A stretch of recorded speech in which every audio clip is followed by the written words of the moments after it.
Werksverliese hier in Suid-Afrika is 'n major issue. Mense wat 20, 30 jaar diens het by 'n plek, word binne in 'n minuut afgedank. Yes, en moenie my verkeerd verstaan nie, ek is trots op baie mense wat so lank diens het. Go, well done. Maar as daai mense nou afgedank word, waartoe dan? Dan is jy op 'n ouderdom wat 90% van die mense jou nie meer wil aanstel nie. Gelukkig kan die aanlyn wêreld vir jou 'n paar deure oopmaak, terwyl jy nog in daai werk staan. 'n Mens weet nooit wat die lewe jou kan toe gooi nie.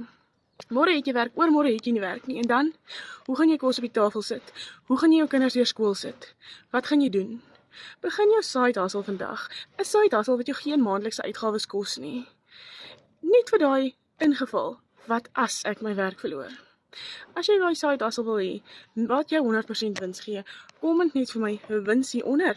Ek gaan vir jou presies wys hoe ek dit reg kry, baie ander mense, en hoe jy dit ook kan reg kry.